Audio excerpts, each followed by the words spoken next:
Night had fallen relentlessly over St. Grace Hospital in room 304. 8-year-old Ethan Parker fought silently against a fate that seemed inevitable. The sound of the heart monitor was intermittent, each beat weaker than the last. Sarah and Michael, his parents, sat beside the bed, unable to hold back their tears. Ethan's pale figure, eyes closed and breathing labored, was a blow neither of them knew how to bear. Next to him, Charlie, the loyal golden retriever, never left his side. Lying at the edge of the bed, the dog kept his snout resting on the boy's hand, as if trying to protect him from something invisible. Hours earlier, Dr. Richard Coleman had entered the room with a grave expression. "I'm so sorry," he said, his voice breaking the silence. "There's nothing more we can do. Ethan's heart is too weak." Those words seemed to rip the ground from under Sarah and Michael. They knew time was running out, but hearing the final verdict was unbearable. Since then, the room had felt like a prison of despair, where every second was filled with silent tears and lost gazes. But Charlie, for some reason no one understood, seemed unwilling to give up. The dog paced back and forth, as though waiting for something. Suddenly, he stopped, ears perked up, his attention turned to the window where the full moon's light seemed to pierce through the glass with unusual intensity. It was as if he was sensing something the humans couldn't. The air in the room seemed to shift. Sarah, noticing the dog's restlessness, looked at Michael with a mixture of hope and despair. Suddenly, Ethan's heart monitor started beeping irregularly. The sound was a loud, shrill alarm that made Sarah scream, "Doctor, please come quickly." The medical team rushed into the room, chaos taking over the space. Dr. Coleman adjusted the equipment, while the nurses tried to stabilize Ethan.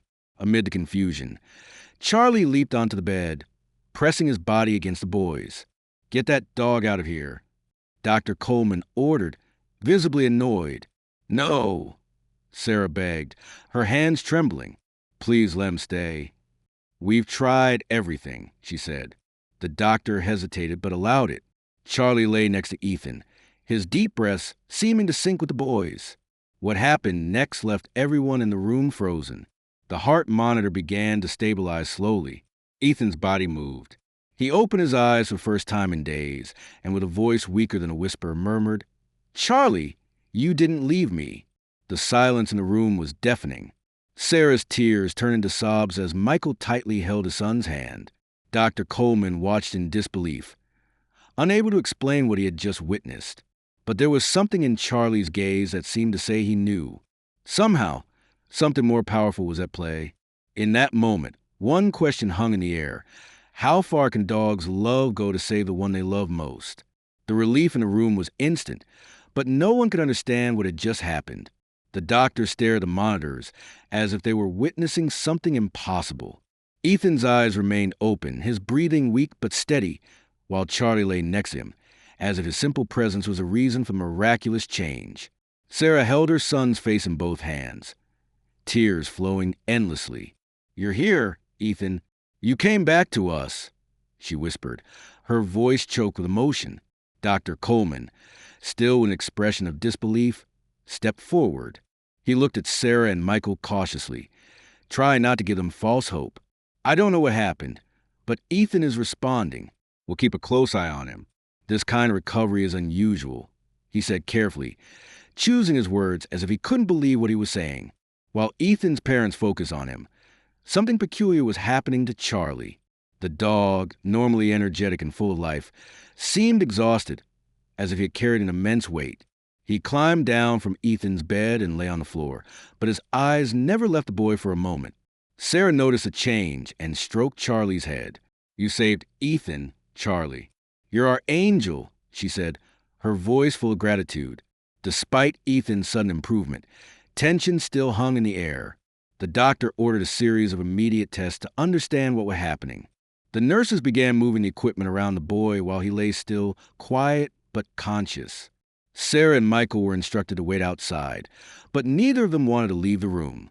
Something inside them told them Ethan needed them more than ever, and also Charlie. Meanwhile, Michael began to remember something he had read years ago. He looked at Sarah, hesitant, and asked, "Have you ever heard of cases where animals heal people? It's not scientific, but Sarah shook her head, still holding Ethan's hand. Michael, I don't know what happened, but I'm starting to believe that Charlie did something none of us understand. At that moment, Ethan closed his eyes again, not out of weakness, but in a peaceful rest he hadn't had in weeks. Although the monitors showed stability, a mystery still lingered in the air. Was Charlie's love what saved Ethan?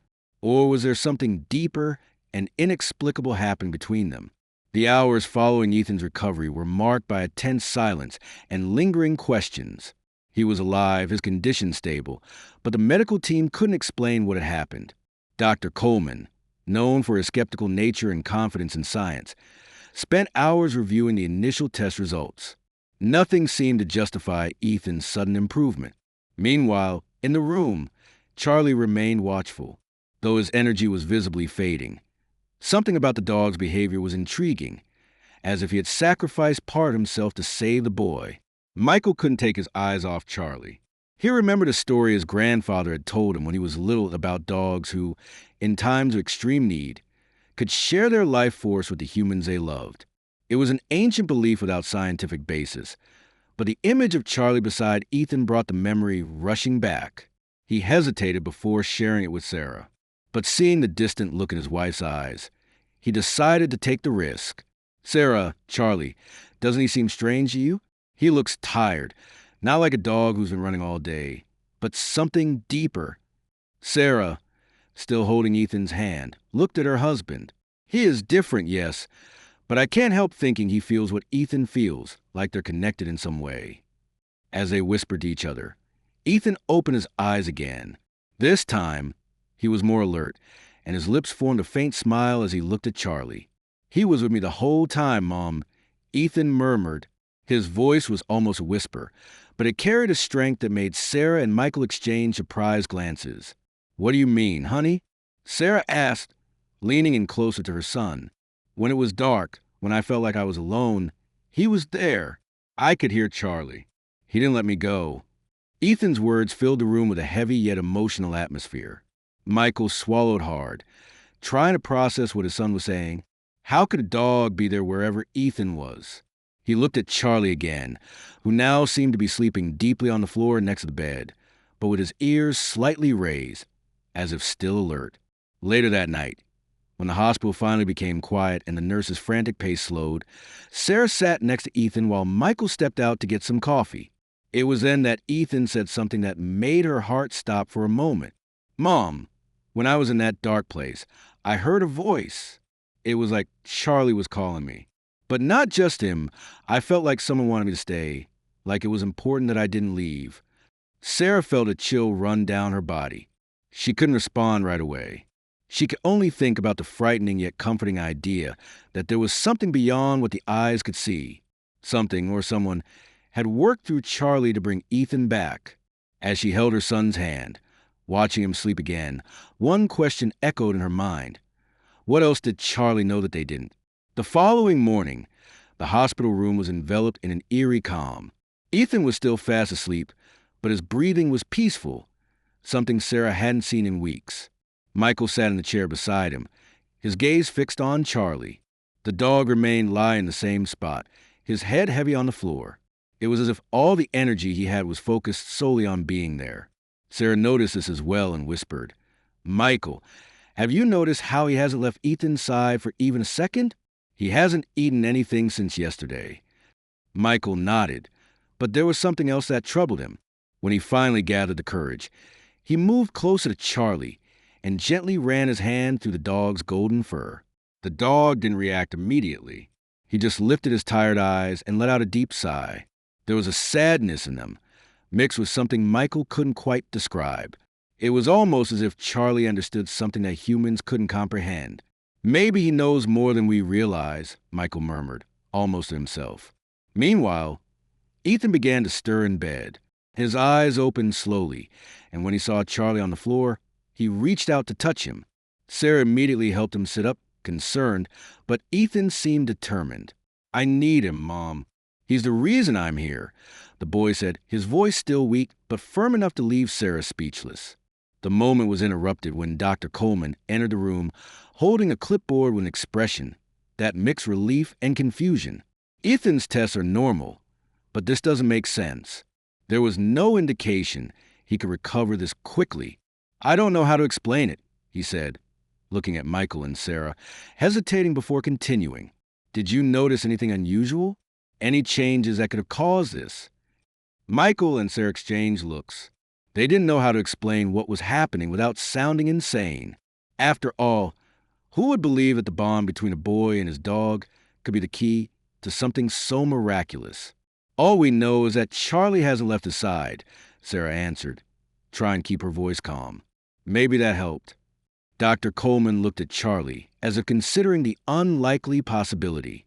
He knew he couldn't base his conclusions on anything but science, but the intensity in the dog's gaze made him hesitate for a moment. Well, we'll continue monitoring Ethan, but I have to say, this case is unique. When the doctor left, Michael approached the window, trying to find answers in the gray landscape outside. He knew something extraordinary was happening, something that defied any logical explanation. And as he looked at Charlie, who now seemed even more exhausted, he felt a wave of guilt for not being able to ease the burden the dog seemed to carry. One thing was certain, though, Charlie was playing a role no one could explain. What motivated him? What did he know? And more importantly, how far would he go for Ethan? Charlie remained by Ethan's side, his eyes now dull, and his strength visibly fading with each passing hour. Sarah felt a tighter knot in her heart as she watched the dog. He seemed to be losing something vital, but his determination to protect Ethan was unwavering. Michael began to notice small changes in the dog's behavior. He no longer reacted to sounds around him and didn't even lift his head when called. It was as if his very existence was being drained. Ethan, however, showed an improvement that no one could explain. That afternoon, he asked to sit at the edge of the bed. His voice, once weak, now sounded firmer. "Mom, I need Charlie to stay with me, even if he's tired," Ethan said gently, holding the dog's leash. Sarah tried to hide the worry on her face, but Charlie's fragility was too obvious. Still, how could she deny her son when he seemed to be coming back to life after a nightmare? Michael, on the other hand, couldn't shake the feeling that something beyond his understanding was happening. During the night, he got up and went to the hospital hallway where he stood watching the sky through the window. The stars shone brightly, but there was something unsettling about the scene. How can this be happening? He murmured to himself. Why does it feel like Charlie is giving something of himself to Ethan? When he returned to the room, he found Sarah sitting beside Ethan, who was sleeping peacefully. Charlie, as always, remained still on the floor, his eyes fixed on the boy, as if standing guard. The silence in the room was absolute, broken only by the soft sound of Ethan's breathing. Michael felt a lump in his throat as he approached the dog. He kneeled beside Charlie and ran his hand over his head. "You're doing something none of us understand, aren't you? But at what cost?" The next morning, Dr. Coleman returned with more test results. He seemed incredulous as he spoke. "There's no way to explain this. Ethan is not only stable, but showing signs of full recovery. If this continues, he might be discharged in a few days." He looked at the parents with a mix of joy and confusion. "But I have to ask, was there some intervention we don't know about?" Michael and Sarah hesitated. How could they explain that the beating heart in that room wasn't Ethan's, but Charlie's? That the dog seemed to be silently fighting for his owner in a sacrifice no one knew how far it could go? What no one could ignore was that every step Ethan took toward life seemed to cost a piece of Charlie's vitality. Michael, unable to bear the weight of the situation, stepped out into the hallway again, this time with tears in his eyes. Something was about to happen, something no one there could prevent. The night was silent in the hospital. Ethan slept peacefully, while Charlie seemed more and more fragile beside the bed on the floor. The dog barely opened his eyes, as if the weight of what he'd done was draining his strength. Sarah looked at him with a heavy heart, fearing what no one wanted to admit. Charlie was sacrificing himself. Michael remained by the window, watching the full moon light up the room. He felt a mix of gratitude and guilt seeing the dog so worn out. Ethan, however, gently woke up and looked directly at Charlie. "Mom, Dad, he's tired. I know he helped me. He saved me," the boy said, his voice weak. Sarah stroked Charlie's head, tears streaming down her face. You're our hero, Charlie, but now we need to take care of you. Michael tried to sound firm. Ethan, we'll do everything we can for him. He'll be fine, just like you. Ethan slowly shook his head. He protected me when I was in that dark place. Now he needs a rest. Michael decided to step out into the hospital garden, seeking a moment of clarity. Outside, under the silver moonlight, he felt a presence by his side. It was Charlie, who had somehow found the strength to follow him. The dog looked at Michael with tired eyes, but they were full of purpose. Michael kneeled down and gently held Charlie's face, tears welling up. "You're telling me something, aren't you?" he whispered. "But why does it feel like you're saying goodbye?" Charlie softly licked his hand before lying down on the grass. Even exhausted, his expression was one of serenity. Michael felt the dog was trying to communicate something he couldn't fully understand. Back in the room, Sarah noticed Michael's downcast look. "What happened?" she asked anxiously. "Charlie's showing us that all of this has a purpose," Michael replied, struggling to speak.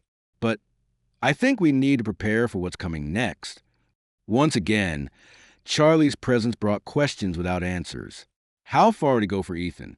Morning arrived quietly in room 304, but the tension still hung in the air. Ethan was awake, watching Charlie with eyes full of worry. The dog remained by the bed, motionless, his chest rising and falling slowly, as if each breath was a huge effort. Sarah adjusted her son's pillows but kept her attention on Charlie. She knew something was deeply wrong, but didn't have the courage to admit it. Michael entered the room with 2 cups of coffee. He paused for a moment, observing the scene, Ethan holding Charlie's leash, while Sarah gently stroked the dog's golden fur. The room was filled with a silent connection, something that went beyond words. Michael approached, handing one of the cups to Sarah. "He's still not up?" he asked, his voice soft. Sarah shook her head. "He won't leave Ethan's side. It's like he's forcing himself to stay here, even if it's costing him everything." Ethan looked at his parents, his voice soft but firm. "Mom, Dad, I want us to help Charlie. He helped me when no one else could. Now it's his turn." Michael felt a tightness in his chest as he heard those words. He knew Ethan was right, but how could they help an animal who seemed to be giving up its own life out of love? As he tried to find an answer, Ethan added, "I feel like he needs us now more than ever." Later that day, Dr. Coleman entered the room with an expression that mixed relief and curiosity. "Ethan is improving incredibly. If he continues like this, we might be able to discharge him in a few days," he said, trying not to let his disbelief show. Michael, however, couldn't fully feel joy. "And Charlie?" he asked, pointing to the dog by the bed. Dr. Coleman frowned briefly, glancing at Charlie. "He looks exhausted. Could be the stress. Animals are very sensitive to human emotions. But other than that, I don't see anything obvious. You could take him to a vet to be sure." After the doctor left, Michael and Sarah decided they needed to take action. They called a local veterinarian, who arrived at the hospital that afternoon. The doctor, a kind-looking woman named Ellen, examined Charlie carefully. "He's very tired, but I don't see signs of physical illness," she said, gently petting the dog. "It's like he's emotionally drained. Did you mention that he's been very close to Ethan?" Michael nodded. His voice choked. "He hasn't left Ethan's side since all of this started. It's like he's protecting our son from something." Ellen looked at the dog with a knowing expression. Dogs have a very strong bond with their owners. Sometimes they give of themselves in ways we as humans don't understand. Charlie seems to be carrying the weight of something only he can feel. As Ellen left the room, Ethan called his parents over with a serious look on his face. "I want Charlie to know how much I love him. Do you promise he'll be okay?" he asked, his voice filled with emotion. Sarah and Michael exchanged looks, feeling the weight of the request. They didn't know what the future held. But one thing was certain. The bond between Ethan and Charlie was beyond anything they could explain. Night had fallen over the hospital, bringing an unusual calm to room 304. Ethan, now sitting comfortably in bed, looked at Charlie with attentive, emotional eyes. The dog remained by his side, but his energy seemed almost non-existent. His breathing was slow, heavy, and the light in his eyes was beginning to fade. Sarah sat beside her son, holding his hand tenderly. while Michael, with his hands in his pockets, stood by the window. "Mom, I know Charlie is tired," Ethan said, his voice soft but filled with emotion. "He's still here for me, but I feel like he's trying too hard." Sarah took a deep breath, trying to hold back her tears. She knew Ethan was right, but the thought of losing Charlie was unbearable. "He's strong, my love. He's done everything for you, and somehow he's still protecting you." Michael slowly turned, watching the scene with a weight that seemed unbearable. He approached the bed, crouched beside Ethan, and placed his hand over his son's. "Ethan, Charlie gave everything he could to save you. Maybe it's time to let him rest for a while. He did this because he loves you, but now he needs us to take care of him." Michael's words echoed in the silence of the room. Ethan looked at his father, his eyes filled with tears. "I know, Dad, but I want him to know that I'll never forget what he did for me. Never." During the night, the room was immersed in an almost supernatural calm. Ethan's monitor continued emitting its rhythmic signals, indicating that the boy was stable. However, by the bed, Charlie seemed different. His breathing was even slower, and he could barely keep his eyes open. When he opened them for a brief moment, he looked directly at Ethan, as if transmitting a final silent message. Michael noticed a change and knelt beside Charlie, gently stroking his head. "You did something none of us can understand, kid. You gave everything for Ethan. Thank you. Thank you for being part of our family." The sun began to rise on the horizon, painting the sky with a soft orange hue. When Ethan woke up, he felt a sense of peace he hadn't felt in weeks. He looked around the room and realized that Charlie was still beside him, his head resting on his paws. The dog had finally found peace. Sarah approached Ethan, wrapping him in a tight hug. Michael, with tears streaming down his face, placed his hand on their shoulders, creating a silent bond between them. They knew Charlie had passed, but his presence was still strongly felt in the room. As the sun illuminated the early moments of the morning, they all understood that Charlie didn't just save Ethan, but also left an eternal lesson. Unconditional love has the power to transform lives and remain alive even when the body is gone. The morning light filled room 304 with an unusual serenity. Ethan held Charlie's leash, his eyes fixed on the window. There was an emptiness in the room, but also a peace that no one could explain. Sarah and Michael, sitting next to their son, felt the weight of the loss, but also the strength of what Charlie had done. When Dr. Coleman entered with the test results, his expression reflected confusion. "Ethan isn't just improving, he's stronger than we expected." "This doesn't make sense," he said, looking at the parents, hesitating. "Is there something you're not telling me?" Sarah took a deep breath before responding. "It was love. Charlie gave everything for our son." The doctor just nodded, speechless, and left, leaving behind a sense of mystery that no one could explain. Later that day, Ethan asked to walk in the hospital garden. With his parents' help, he slowly walked to a bench under a tree. He suddenly stopped and pointed to the empty lawn ahead. "He's here." Michael looked at Sarah, confused. "Charlie," he asked. Ethan smiled softly. "He's okay, and he will always take care of us." The parents exchanged a tearful glance, feeling something beyond what they could comprehend. Back in the room, Ethan began to draw. The result left Sarah speechless, a portrait of Charlie next to a bright light, as if he were protecting the family. "He wants us to know he's happy," Ethan explained. The drawing was placed on the wall as a reminder of the dog's sacrifice and love. That night, Ethan slept soundly while Sarah and Michael sat beside him. Michael broke the silence. "Charlie showed us what true love is." Sarah nodded, holding her husband's hand. They knew that even though Charlie was gone, he remained present in every moment, uniting the family in a unique and eternal way. The days at the hospital came to an end when Ethan was finally discharged. The medical team applauded his departure, still amazed by the recovery that defied any explanation. Michael carried his son's backpack, while Sarah held his hand, helping him walk slowly to the car. In Ethan's pocket, Charlie's collar remained as a talisman, a symbol of the love that had brought him back. Back home, Charlie's absence was palpable. The dog's bed was still in the corner of the room, and his toys scattered about seemed to remind the family of his loyalty. Ethan, however, didn't seem sad. He spent the afternoon drawing again, creating images of Charlie running through green fields under a bright sky. "He's happy now," Ethan said with a calm smile, "and he wants us to be happy too." Michael, watching his son, felt something stir within him. Inspired by all that Charlie had done, he suggested something new to the family. "What if we helped other animals the way Charlie helped us? We can do it in his honor." Sarah smiled, moved by the idea. "I think he would love that."